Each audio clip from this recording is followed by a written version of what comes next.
Good evening. What? I have no idea. Depends how fast my brain works. We should. Good evening. Today we're learning Maseches Bava Daf Samach Aleph, and we are starting at a Mishnah, a new Mishnah on Samach Aleph Amud Aleph, about a quarter of the way down, about a third of the way down. And we're continuing to talk in the sugyas of Eish about fire and our responsibility to manage fire when we are the ones to light them, and some other various topics. The Mishnah opens, Avra Geder, if you have a fire in your yard and it goes over your fence, Shu Gavoa Dalet Amos, but you had a really nice fence, which was 4 amos high, that's about 6 feet tall. Or if the fire traverses O Derech HaRabim, O Nahar, if it traverses all of those things, because it's very unlikely to traverse those things, therefore you're putter. In other words, you've done a reasonable shmirah by having a fire in your yard, as long as there's a stone wall that's 6 feet tall, or if there's something like a derech harabim or a river that separates them. We'll analyze all of these pieces in the Gemara. The Gemara says, first of all, wait 1 second. Tanya, we have a brisa. Avra geder shu gavoa arba amos chayev, the exact opposite of the first line of our Mishnah. Our Mishnah said that if the fire escapes a wall that's 4 amos tall, that you're going to be putter. This brisa says you're chayev. So how does that work? So the Gemara says, well, it just depends how you're counting. And the Gemara says as follows, Amar Rav Papa. Rav Papa explains, Tana Didan, our Mishnah, Kachashiv milamala lemata. He is talking about cases where we're going from a larger number to a smaller number. And here's how it works. What if it's Sheish Amos? Then the Tana says you're putter. What if it's Chamesh Amos? Then he says there too you're putter. What if he says Ad Arba Amos? So in this case, the Ad Arba Amos, you're putter. And that is Ad Ve'ad Bichlal. That means that you're going to be properly putter in regards to even the 4th amma. However, Tana Bera, we're halfway down on Samach Aleph Amud Aleph. Tana Bera, the Tana of the Brisa, Bera means outside, which is why Brisas are actually called Brisas, because they're outside the Mishnayos. Tana Bera was counting milamata lemala kachashiv. He was counting from lower numbers to higher numbers. And here's how that would work. The Gemara says, Shtei amos chayev, shalosh amos chayev. If you're 2 amos, if your wall is only 2 amos, we'll say that you're chayev. If your wall is 3 amos, we'll say that you're chayev. Ad arba amos, we would also say chayev. And here, what the Gemara means to say is ad velo ad bichlal. That's how the Meforshim explained over here. We're saying 4 you're chayev, but 4 we don't mean you're chayev. It just means 3.99. Up until 4 is when you're chayev, but 4 itself is pater. And therefore, in effect, we have one brisa saying you're chayev for arba amos walls. For a fire that traverses an arba amos wall, some say you're pater. What's the difference between them? The difference is whether or not we say that the number 4 amos is ad bichlal or ad velo ad bichlal. And the Gemara continues halfway down on Samach Aleph Amud Aleph. The Gemara says, let's add another qualification to our Mishnah. When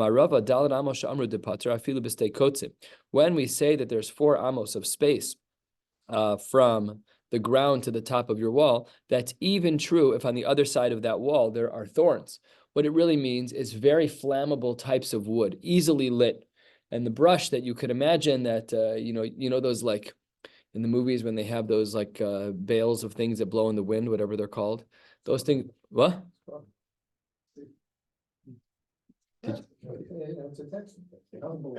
Tumbleweed was what I was more familiar with, tumbleweed, but I couldn't get the word in my head. Scrub brush, I've never heard of that. So that's super flammable. The Gemara says, afal pi, that it's super flammable, the halacha is you're still pater. However, in this regard, Amar Rav Papa, umisfas kotzim ulemala dalet amos. But we need it to be that there's dalet amos from the top of the thorns to the top of your wall, because otherwise it's not enough of a distance. In other words, if there was nothing on the other side of my wall and there's a raging fire inside my property, the dalet amos wall will be sufficient, no problem at all. However, if the kotzim, let's say, are 3 amos tall, then I need my wall to be 7 amos so that there's 4 amos between the flammable kotzim and the top of my wall. The Gemara continues, Amarav lo shanu ela bekolachas. Our Mishnah is only dealing with a case of kolachas. A kolachas fire is a type of fire where the flame is shooting more upward than anything else. Aval, says the Gemara, b'nichfefes, if you have a fire that has a curve to it, or that it kind of moving a lot in the wind, or it's a very low-level fire, and it kind of very rapidly moves from one place to the other, afilu ad mea amachayev, you're always going to be held accountable for that kind of a setting. Ushmuel Amar Masnisin ben Nichfefes. He disagrees. He says our Mishnah is dealing with Nichfefes, is dealing with fire that either again is foldable fire or that can easily move from one space to another. Aval bekolachas, if you have a fire that really is a vertical fire and it's not moving around a lot, afilu kolshu pater. Wow. So this really depends on the fire type. I've had multiple barbecues and pits over the years. The one I have now, the fire really does stay very contained. It's this special thing. There's holes in the side. It draws oxygen. There's almost no smoke, and the fire stays really, really straight. I've had other ones where the fire licks over the edges of the side. So it depends on the fire type. That's a machlokes between Rav and Shmuel. And the Gemara brings a brisa to support Rav's opinion. The Gemara says 2/3 of the way down, actually 3/4 of the way down. Tanya Kavase de Rav. We have a brisa that agrees to his qualification of our Mishnah. What does our brisa say over here? And what's the context of our Mishnah? Bekolachas, that the din of our Mishnah is with a fire that's particularly vertical. If it is a fire that curves a lot and it's moving a lot and it kind of easily moves right to left laterally, so then the halacha is, yes, and there's flammable types of wood around. Even 100 mil, that's a very, very far distance. It's in fact close that a mil and a mile are almost the same, based on other sugyas that we've seen in Shas, and that's what how the Brisa proves Rav, and therefore seems to reject Shmuel, which means that the fire of our Mishnah is talking about a case of kolachas, where the fire is very vertical. But if you have a wild fire, Dalet Amos won't do anything for you. You're going to be held accountable no matter what if it's a wildfire. Nothing at all. And the Brisa that's being used for Rav is quoted here, finishing up with the last line. We're going to analyze this line in a little bit too. Avra Nahar, O Shilulis, if the fire, goes over a river or a shlulis, we're going to learn soon what a shlulis is. There's a machlokes about what a shlulis is. We'll soon see what that is.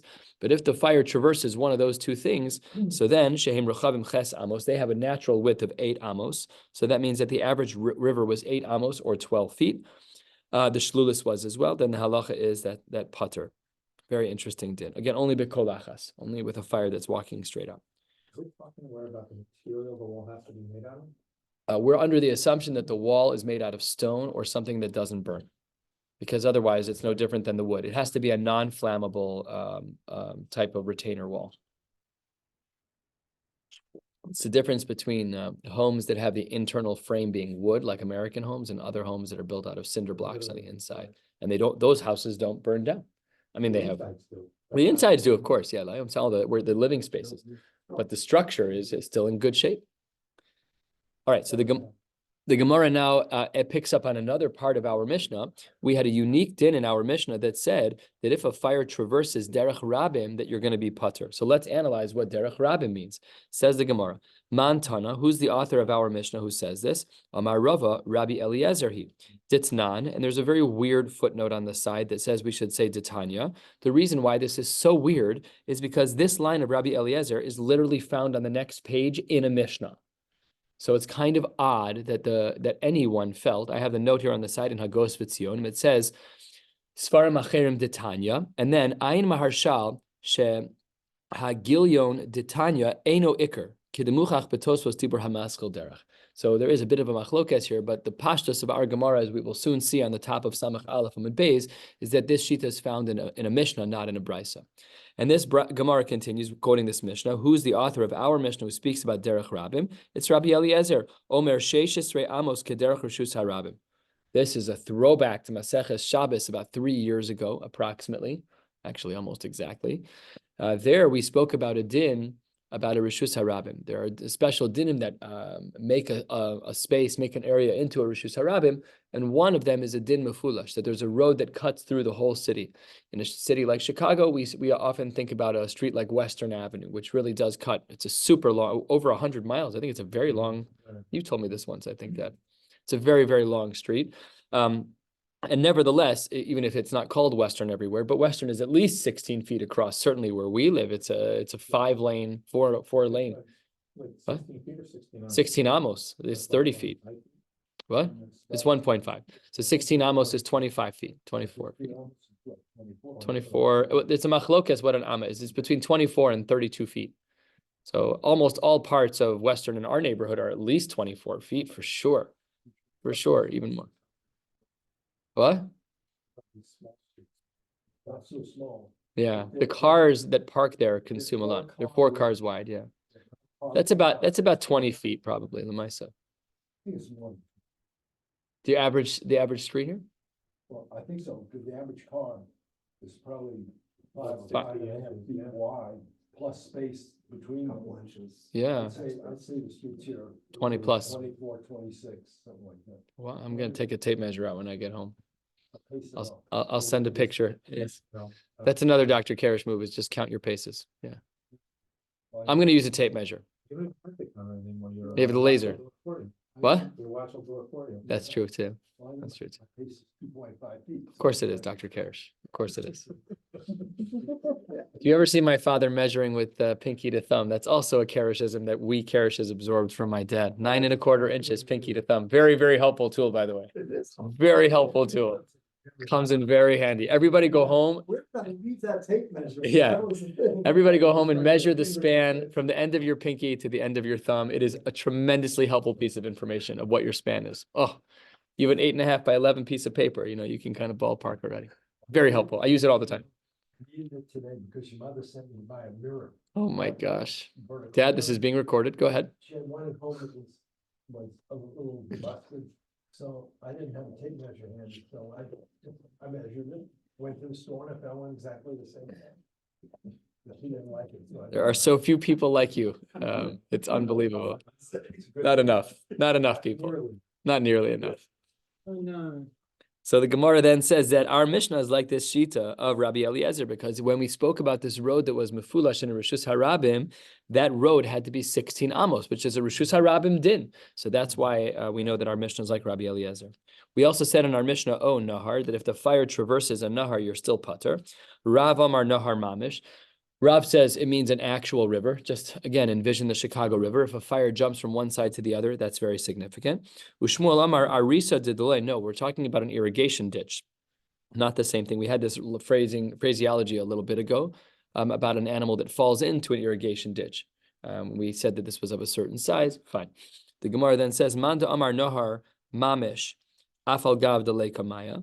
The person who says that we're talking about a measurement of an actual river, that's true even if the river is empty, meaning it's not that we're dealing with water that would extinguish fire, we're dealing with the distance from one side to the other. Uman de Amar Arisa Didloi, but according to the one who holds that what we're discussing when we say Nahar in our Mishnah is an irrigation ditch, that is only with water, because Isa Be Maya in. That's when we could say you're putter, because there we do look at the water as an extinguishing resource.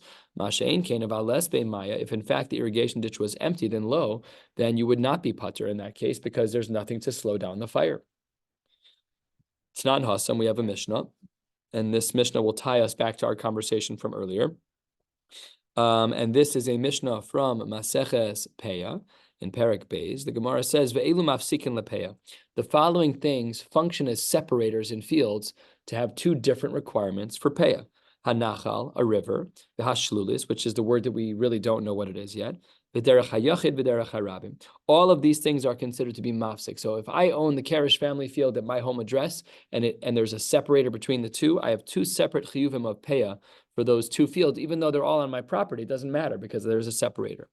Says the Gemara, my shlulis. When the Gemara that's quoted from Peah, when the Mishnah is quoted from Peah, talks about shlulis. What is a shlulis? This is a machlokas. Number 1, 4 lines from the bottom. Amar Rav Yehuda Amar Shmuel Makom Shemeg Shamim Sholalin Sham.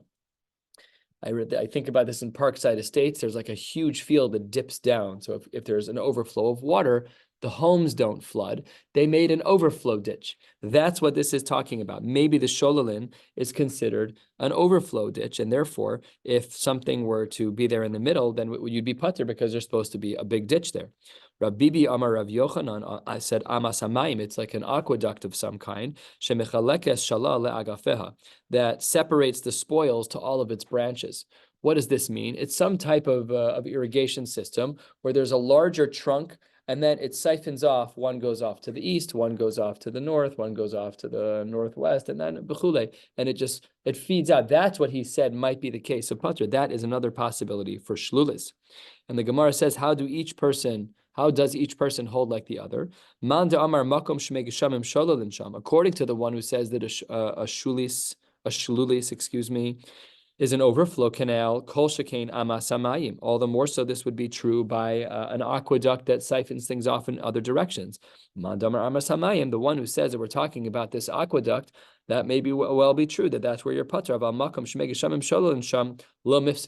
But the overflow ditches that some places have, those are not considered to be a break in the fire, meaning you didn't do a responsible job of lighting a fire there. Why not? Because Tahanhu, these actually have another name for them. Turning to the top of Samach Aleph Amud Beis, Bagne Da'ara Mikru. These are referred to as Bagne Da'ara, which is Rashi on the top actually quotes Be'aganos, which is used in Sefer Shmos to speak about bowls. So in other words, these are small bowls of Ara. They're basically still considered to be land, even though they're used as an irrigation ditch. That brings us to a new Mishnah on the top of Samach Aleph Amud Beis. We'll be going to the top of Samach Beis Amud Aleph. Let us continue in another Mishnah. Hamadlik besoch shalo ad kama ta'avor hadleika. If somebody lights something in their own yard, how far does the fire go? Now, obviously, we're not discussing how far the fire goes. We want to know one's halachic responsibility when they light a fire. So the Gemara says, Rabbi Eliezer ben Azariah Omer Rowan oso ki'ilu hu be'emtza beis kur. We look at it as though it's in the middle of a beis kur. In square amos, a beis kur area is about 275 feet, by 275 amos. So 275 times 1.5, you're going to add another 140 approximately to 275. You're looking at 400 plus feet by 400 plus feet, a little bit more, probably closer to 500. It's a pretty big space. And we look at the fire as though it's dead center in that space. And therefore, the distance that you have from the center to the edge is 140-ish amos, which translates into 225 feet, give or take, whatever the exact math is. So that's the distance that we're talking about. That's the shita of Rabbi Elazar ben Azariah. Rabbi Elazar Omer, Tes Zayin Amos Keder Chushus Harabim. This is the line that we saw on the bottom of the previous page, which was why it was weird that the Gemara tried to turn it into Tanya. So he says it's 16 amos, way, way, way less than the first shita, which was 125 amos, a huge distance. Rabbi Kiva Omer Chamishim Amma. We don't know where that comes from yet. Reb Shimon Omer Shalem Yishalem Hamaviras Habeira. The person who lights the fire has to pay. Hakol lefi adleika. What do you mean? How far did the fire travel? If it traveled and burned, you're responsible. Why are we putting, amos meters out? This doesn't require a yardstick. You lit a fire. You're obviously held accountable for everything it consumes. So it seems that the shita of Reb Shimon is kind of the pragmatic approach, the non-halachic approach, as it were. We're not looking in through a lens of how we define a Rishus Harabim 16 amos. No, it just depends on the fire. So the Gemara says at the open of the Gemara, 7 or 8 lines down on Samach Aleph Amud Beis, V'leslei, the last shita that we saw, V'leslei Reb Shimon shiur b'dleika. He doesn't say there's a shiur. I can show you where he holds that there is a shiur when it comes to fire, just like the other people. V'atznan, we have a Mishnah. This is a Mishnah in Bava Metzia. Lo yamid adam tanur b'soch habayis. You're not allowed to put an oven in your home. Ela im kain yesh al gabo gova dalet amos. The only way you're allowed to do that is if there's dalet amos, or 6 to 8 feet above your stove. Our stoves do not have that. Average ceiling height in America is about 8 feet, 12 feet, 10 feet if you've done construction. But construction over the years without customization is about 8 feet. Our stoves are about 3.5 feet tall. So you're talking about, in our case, that we have about 4.5 feet, not amos, to the ceiling. This was even more strict. So if I had someone living upstairs, my responsibility to that person is that above my stove, I need to have 4 amos, which is 6 to 8 feet taller ceilings. And if I was on the second floor, what would be my responsibility to my downstairs neighbor? I would need to have a thickness in the floor. Ma'aziva literally is plaster. I would need to have a thickness in the floor of shlosha tvachim, which is about 1 foot. Uvikira, but for a lower temperatured stove, some stoves in the day had 2 burners, as it were. They weren't burners in the way we have them, but they were 2 holes where there were fires and metal on top. But if you have a lightweight oven, so then only a tefach, only 3 or 4 inches would be able to separate the aliyah from the main floor. And the imhizik, if damage occurs when you are not in that distance away, mishalim mashizik, you're obligated to pay. And look at what Reb Shimon says, because this is the point of this piece of Gemara, is to question Reb Shimon. Reb Shimon Omer lo namru shiurin halalu ela she'im hizik pater milashalim. The only reason we have these shiurim is to tell you when you're pater to be mishalim, and as well, of course, when you're chayiv.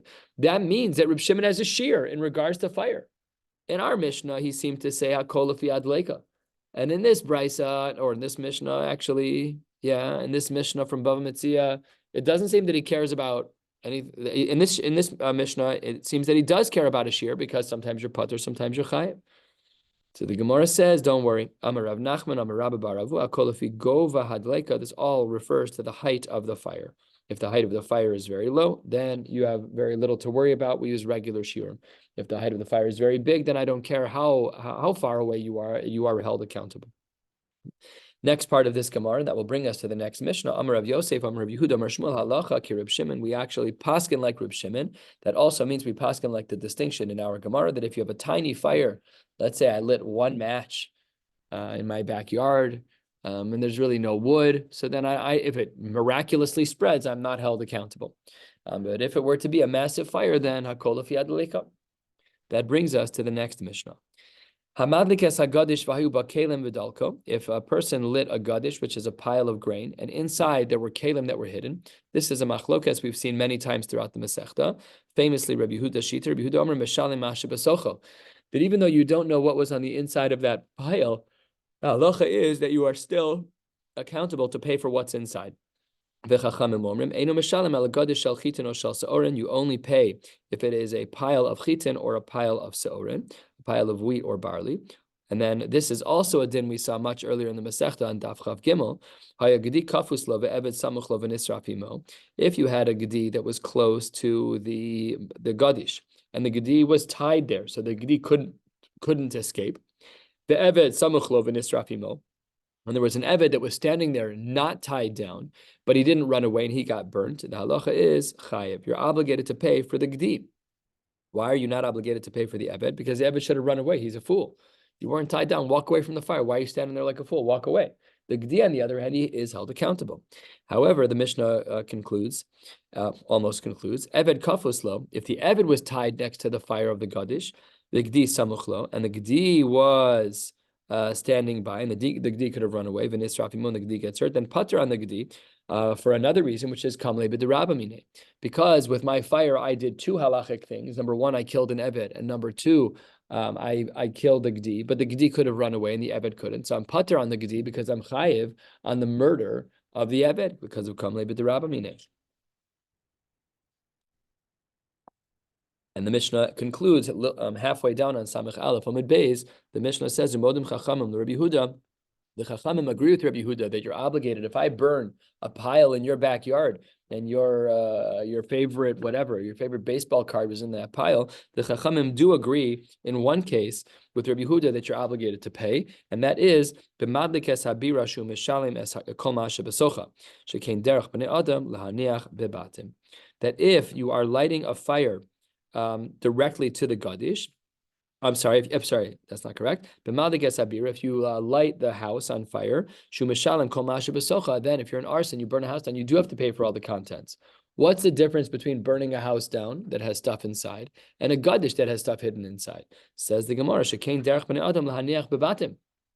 normal. People don't have empty houses. They have a mattress, they have furniture, they have kitchen table. Not everybody does. I went to a home of a family outside of the Jewish community, and they asked me to do a circumcision. I show up. I'm like, oh, let's do this on a table. One convenience, by the way, of non-Yiddish bris is that you get to stand a little taller. You got to watch the back when you're doing brisim. That's not so good. But in their house, the pasha didn't have a table. I've never been in a house that didn't have a table. First time in my life. So when I got there, they were all eating on those X-legged small tables at their couch with the TV running, TV trays. They didn't have a table pasha in their house at all. I've never heard of such a thing. For Yidden, that is like impossible. Like there's Shabbos. How much time do we spend at the Shabbos table? I've never been in thousands of people's homes. I've never seen it. And here you'll never see it.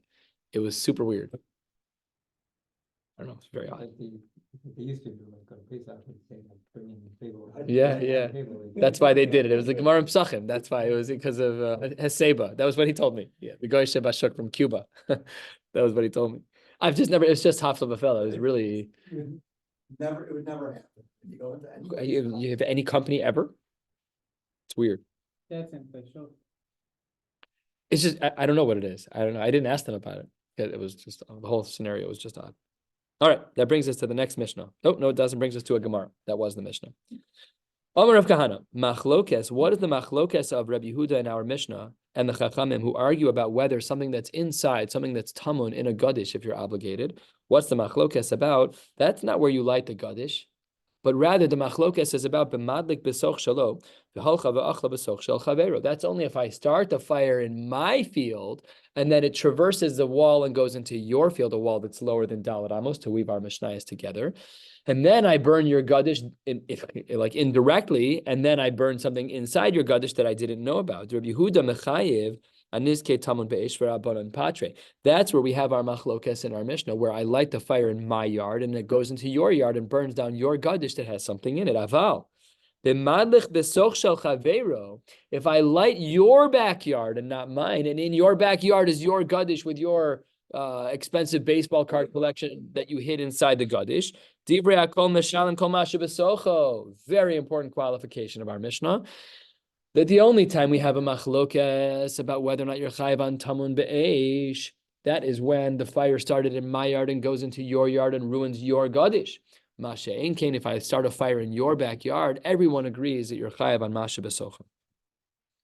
Amar le Rav, I don't understand. Ihachi, if this is true, then adatani seifa, then why did we have to have a different case added in our Mishnah? What did we say in our Mishnah?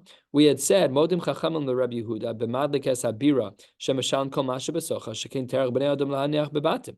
We had said in our Mishnah in the Seifa a new case. What was the new case? The new case was where a person burns down a house. The halacha there, the Gemara makes a distinction that it makes sense that if a person burns down a house, you're obligated to pay for everything inside. We got in a building like this, you've got tables, chairs, carpeting, svarim, bookcases, shvang, everything. You got a lot of stuff going on here. So pashut, if you burn this building down, you're held accountable. So says the Gemara, I don't understand why you even bothered adding in that case. Leave our Mishnah a little bit more lean, a little bit more concise, and liflog v'lisni b'dida. We should have shortened our Mishnah and made it like this. We're 12 lines or so from the bottom. When do we say in our Mishnah that we have a machlokes Rabbi Yehuda and the Rabbanan? That's only where I light in my yard and the fire goes into your yard. Why didn't we say that? Why did we have the whole case of Modim Chachamim? Why did you do that? It must be a great deal. But Tarte Pligi, there's really a double machlokes. Here's Pligi number one. Pligi b'madlik b'soch shalo. There's a machlokes if I light in my yard. That was the distinction we saw Rav Kahana say at the beginning of the Gemara. That in case number one, like we saw the machlokes Rabbi Yehuda and the Chachamim is talking about a case where I light in my yard and the fire goes into your yard. That's machlokes number one. And machlokes number two, upligi nami b'madlik shel chavero. Maybe the Chachamim argue on Rabbi Yehuda, even if I light in your backyard. Rabbi Yehuda savar mashalim kol masha besocho ve'afilu arniki. Rabbi Yehuda says you're chayav on everything, even an arniki, even a wallet, and that's a super weird place to leave something. Rabbanan savre kelim shadarkan lahatman begadish kegon morigan v'kli bakar hu de mashalim. Only things that are normal to hide in a gadish are to be included, and that is like morigan. Rashi says morigan are krushim, they're boards nikuvim, they're boards with holes in them, and they were used for dashin esatvua, in order to thresh a little bit. I don't know exactly how they used it, Rashi doesn't say, but that was a normal thing. Ukli bakar, kalim that were used for animals, reins, whatever the case may be. Those where he would say that you're mishalim if they're hidden, because that's a normal thing. But kelim she'ein darkan lahatmin megadish lo mishalim. So that's a double machlokes, different than the initial approach of Rav Kahana. So Rava expands the machlokes and says that both the Reisha and the Seif are subject to the machlokes of Rabbi Yehuda and the Rabbanan. The Gemara says Tanu Rabbanan, 3 lines from the bottom. We have a brisa. Hamalikas hagadish vayubo kelim v'dolko. Let's say that I light a pile of food and there were kelim inside and all the kelim inside burned. Rabbi Yehuda Omer mishalim asher haya besocho kol mashay besocho v'chachamim Omer ena mishalim el gadish shel chitin o gadin shel seorin. We look at only the grain and we do this fascinating thing. V'roin makom kelim ki'ilu humale tvua. This is fascinating.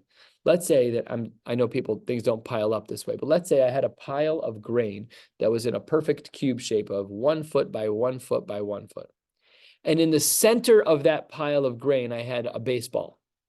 So the baseball removes from the volume of the cube 1 baseball. So the din that he says over here is the Chachamim say that even though there isn't grain where the baseball is, We view the baseball to be grain, and we penalize you and charge you more as though there was grain. You're not being penalized for the baseball, but you do have to pay for the value of grain that would have replaced the baseball.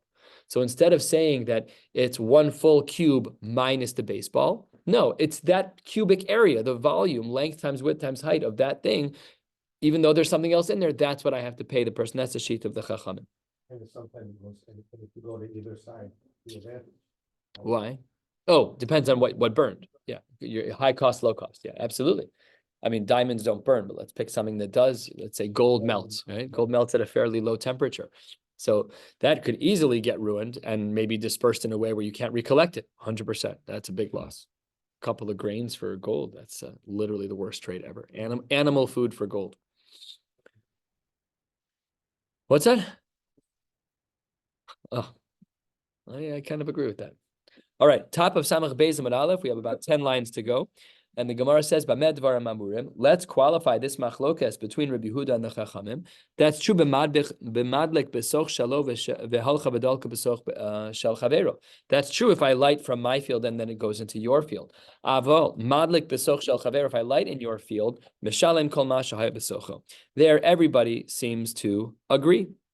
Umode Rabbi Yehuda lechachamim, Rabbi Yehuda, who's typically the one who says you're always chayav on kelim, he would bend the other direction and agree to the chachamim, b'mashil makom lechaver lahagdish, that if I lent you a space in my yard to make a pile, and you did, you were gadish, v'higdish v'hitmin, you made a pile, and then you were hitmin, you hid something inside of it, she'ein mishalem eladmei gadish bilvad. Even Rabbi Yehuda would agree in that case. And as well, other small iterations. I gave you permission lahadgish chitin, but you didn't listen to me, and v'hidgish seorin. Okay, you put a pile of something else.